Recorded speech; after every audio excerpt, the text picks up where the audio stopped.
19 novembre 2025. Nous sommes au 4e année et c'est le 269e jour de la guerre en Ukraine. Soyez les bienvenus, je vous salue. Au rapport quotidien sur la situation. Je salue tout particulièrement, comme toujours, l'équipe Algo et tous les membres de la chaîne. Les prochains véhicules d'évacuation ont pu être cofinancés grâce à notre formidable communauté. L'Ukraine à Berlin a publié un message à ce sujet sur X et remercie chaque membre de la communauté qui a toujours participé à toutes nos collectes de dons. Et ceux qui vous seront certainement aussi reconnaissants, ce sont tous ceux qui ne mourront pas misérablement à cause des conséquences de cette guerre, parce qu'ils ont pu être sauvés grâce à l'un de nos véhicules donnés. Merci beaucoup à ce sujet, également de ma part personnellement. L'ancien bataillon de formation de la Légion internationale des forces terrestres ukrainiennes a officiellement été transformé en un centre de formation internationale à part entière. L'unité a été créée en 2023 après l'offensive de Kharkiv et a depuis formé des recrues étrangères qui ont ensuite été réparties dans 3 bataillons de ligne. Récemment, de nombreux volontaires d'Amérique du Sud, surtout de Colombie et du Brésil, ont rejoint. Vous pouvez déjà imaginer quelles organisations là-bas ont un grand intérêt à obtenir des combattants bien formés et expérimentés au front, contrairement aux rumeurs qui circulent sur une dissolution de la Légion. En raison du manque de candidats, la formation a maintenant été réorganisée sous le nom de 157e Centre international de formation des forces terrestres et a reçu son propre nouvel insigne. Il s'agit d'un chevron vert et jaune avec un casque spartiate stylisé. Officiellement, il n'est pas encore décidé si le centre formera à l'avenir exclusivement la Légion internationale ou s'il formera également des unités des autres forces terrestres. La restructuration intervient à un moment où l'on observe que la 2e Légion internationale sous le 16e, le corps d'armée appelé familièrement corps de Kharkiv, est déployé. Dans le secteur de Kupiansk, c'est toujours brutal et les combats les resteront très intenses. C'est dynamique même si nous ne voyons pas beaucoup de changements sur la carte des positions. Les forces ukrainiennes ont pu reprendre du terrain à ces 2 endroits, ralentir quelque peu l'avancée russe et stabiliser certaines parties de la ligne. L'accent s'est mis sur de courtes contre-attaques de chasse aux drones, sur des groupes russes avancés et sur une artillerie précise pour colmater les brèches. La situation reste très incertaine, avec très peu d'informations au-dessus de Kupiansk. Les Russes vont peut-être aussi un peu avancer ici. Quelque part ici, le long de cette route principale, pour atteindre cette route ici. Ils ont peut-être traversé le plan d'eau ici. Récemment, des soldats ukrainiens ont été vus. Je ne les ai pas vus.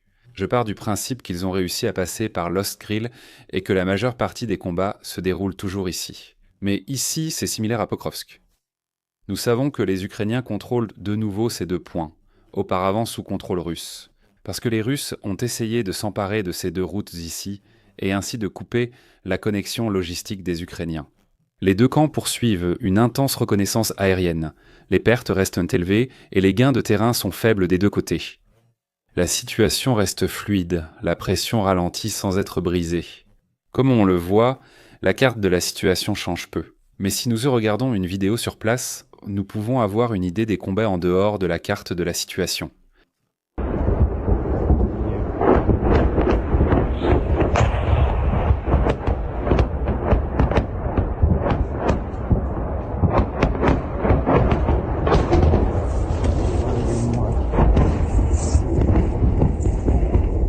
Alors que les combats continuent, la Russie a frappé un autre immeuble résidentiel à Ternopil avec un missile de croisière, tuant 26 civils, dont des enfants.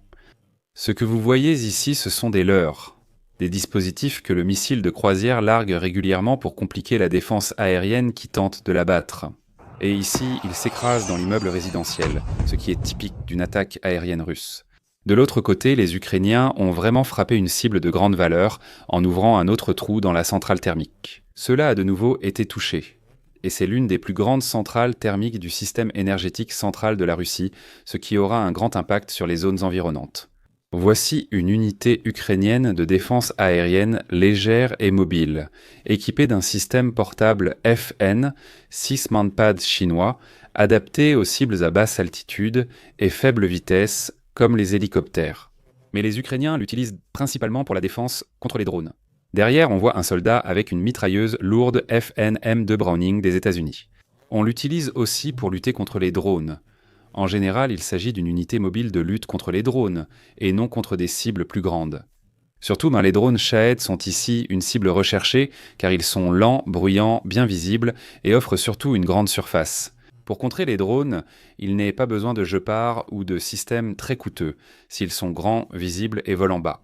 Mais ils ont réussi à abattre non seulement un drone, mais aussi un missile de croisière, et ils ont tout filmé ici. Près de Tourek, les Russes ont conquis 88% de Chverpinivka, situé ici en bas. Seule cette partie reste sous contrôle ukrainien, le reste ne l'est plus.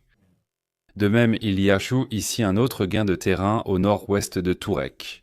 Maintenant, ils se préparent à atteindre ici le plan d'eau, à le fermer ici et à repousser complètement les Ukrainiens d'ici afin de pouvoir refermer et redresser le front ici. Je suis en fait très surpris que les Russes n'aient jamais pu refermer la poche ici et que les Ukrainiens aient plutôt réussi à repousser, au lieu d'être encerclés. Mais ensuite, les Ukrainiens avaient aussi besoin de ce petit passage étroit ici, pour ne pas être vraiment coupés ici. Regardez cette mer. Comme beaucoup d'autres, un prisonnier de guerre russe est filmé par les Ukrainiens pendant son appel gratuit à sa famille. Il raconte que les Russes les traitaient comme des moins que rien, ne les payant pas et les envoyaient aussi comme chair à canon dans le broyeur. Mais sa mère ne semble pas s'y intéresser, et elle n'est pas vraiment ravie non plus qu'il soit encore en vie et en plus en captivité. Lorsqu'il lui a demandé si elle n'était même pas contente d'avoir de ses nouvelles, et si cela l'intéressait qu'il ait été fait prisonnier, au lieu d'être mort, elle a simplement répondu « Oui, qu'est-ce que je suis censé faire maintenant? Comment pourrais-je t'aider de toute façon ?» Et il a simplement dit « Parle-moi au moins. C'est ma seule chance de parler à la famille. Et peut-être aussi la dernière. En est-elle seulement consciente? Mais elle se justifie en disant qu'elle est maintenant en colère parce qu'elle lui a écrit plusieurs fois et qu'il n'a pas répondu. Je dois faire une pause. J'ai reçu ce type d'appel. Souvent le sentiment que beaucoup de proches pensent qu'ont vraiment que leurs enfants, frères ou pères, ne sont pas en guerre mais plutôt dans une sorte de colonie de vacances payées, où l'on peut plus ou moins faire ce que l'on veut, comme par exemple répondre aux appels de sa mère. Et maintenant, encore une remarque du côté ukrainien. Et je pense que c'est pour cela qu'il a aussi ce coup de fil libre. En effet, on y est interrogé, surtout par des légions de résistance comme la Légion Liberté de la Russie ou le corps des volontaires russes, pour savoir si l'on souhaite continuer à se battre pour eux. Ou bien si l'on veut retourner en Russie lors du prochain échange de prisonniers. Bien sûr, on leur met aussi un peu de pression et on leur explique également les conséquences. Bien sûr, du côté russe, on a toujours été maltraité, et maintenant on est traité dans le syndicat de l'Union européenne, et on dit aussi, oui, cela continuera comme ça si on les rejoint. On utilise bien sûr aussi un effet psychologique pour rappeler toutes les mauvaises choses qu'ils ont vécues. Et on leur offre ici la chance de se battre pour eux et d'être mieux traités en échange.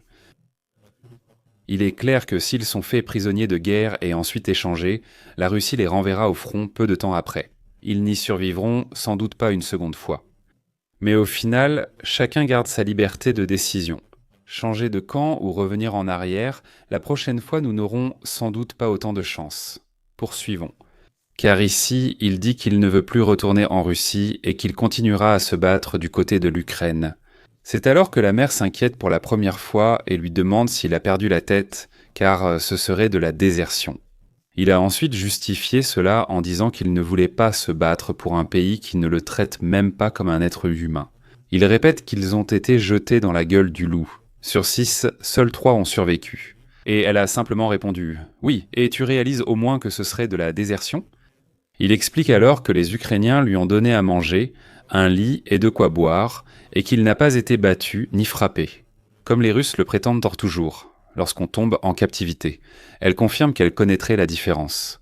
Il explique alors qu'il sait que cela lui ferait de la peine, mais qu'il est adulte et qu'il a déjà fait son choix. Elle répond alors qu'il aurait cru. Tu vois bien que ce serait de la désertion ? Il a alors dit qu'ici, au moins, il survivrait, parce que les Russes le renverraient de toute façon au front et qu'il mourrait alors. Et est-ce que ça ne lui importait vraiment pas d'être en vie ? Et maintenant vient une phrase décisive. Oui, tu auras l'argent, mais dis-moi, est-ce que cet argent t'aidera vraiment ? Préfères-tu un fils vivant ou simplement de l'argent ? Cette accusation venant de sa bouche a déjà un certain effet, pour être honnête. Le fils d'une mère qui devrait normalement aimer ses enfants ne ressentirait jamais que sa mère préférerait sa mort à la captivité, pour qu'elle reçoive l'argent laissé derrière.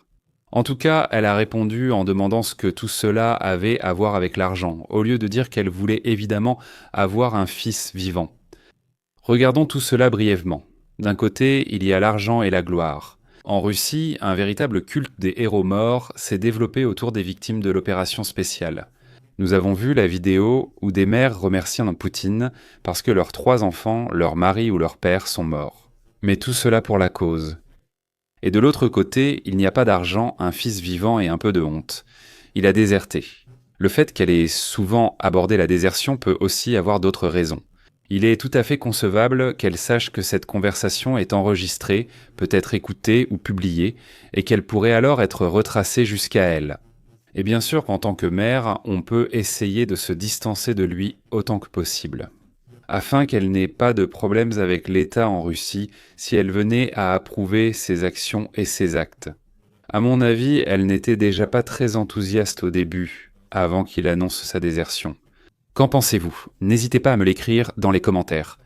Merci particulièrement aux membres de la chaîne Algo Crew, surtout au lieutenant-colonel Renek. Merci encore de m'avoir écouté.